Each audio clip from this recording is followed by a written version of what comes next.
Life मंत्रा में आज हम जिंदगी के उतार चढ़ाव की बात करेंगे। जी हाँ, highs and lows in life.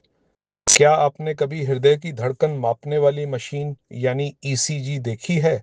उसमें रेखाएं कभी ऊपर जाती हैं तो कभी नीचे। जब तक वे रेखाएं ऊपर नीचे हो रही हैं, उसका मतलब है कि इंसान जीवित है। जैसे ही वह रेखा सीधी होती है, जीवन समाप्त हो जाता है। ठीक यही स्थिति हमारे जीवन की भी है।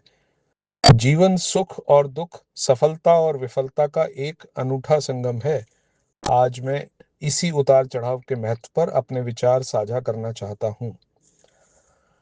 जब हम अपने लक्ष्यों को प्राप्त करते हैं, जब हमें प्रशंसा मिलती है, तो वह हमारे जीवन का हाई पॉइंट होता है। यह समय हमें आत्मविश्वास और खुशी से भर देता है। सावधानी ये रखनी चाहिए, लेकिन याद रहे, पहाड़ की चोटी पर पहुंचने का मतलब यह नहीं कि यात्रा खत्म हो गई। शिखर पर टिके रहने के लिए विनम्रता और निरंतर प्रयास की आवश्यकता होती है। सफलता का असली मजा तभी है जब हम उसे दूसरों के साथ साझा करें।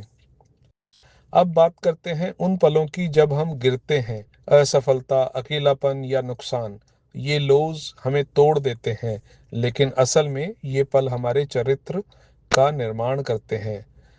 जैसे एक तीर को आगे जाने के लिए पहले पीछे की ओर खींचना पड़ता है, वैसे ही जीवन हमें पीछे खींचता है ताकि हम और भी लंबी छलांग लगा सकें। लो समय हमें धैर्य, लचीलापन, रेजिलियंस और सहानुभूति सिखाता है। जीवन का अर्थ केवल जीतना नहीं है। रात के बिना सुबह की अहमियत नहीं होती और प्यास के बिना पानी का स्वाद नहीं आता। इसी तरह दुख के बिना सुख की कोई कीमत नहीं है। अगर आपकी नीयत और दिशा का जीपीएस सही है, तो आप चाहे कहीं से भी शुरुआत करें, आप अपनी मंजिल तक जरूर पहुंचेंगे।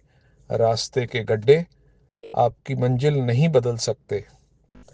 थॉमस एडिसन से लेकर अब्राहम लिंकन तक हर महान व्यक्ति के जीवन में गहरी ढलानें थी, लेकिन वे इसलिए महान बने क्योंकि उन्होंने हार नहीं मानी। याद रखिए, यह वक्त भी गुजर जाएगा, चाहे वह अच्छा हो या बुरा। अंत में मैं बस इतना कहूंगा कि जीवन को उसकी संपूर्णता में स्वीकार करें। उतार चढ़ाव से डरे नहीं, बल्कि उन्हें गले लगाएं। शिखर पर विनम्र रहें और घाटी में साहसी। दोस्तों, मुस्कुराते रहिए और चलते रहिए। बहुत तेज न बोलें। महत्वपूर्ण शब्दों जैसे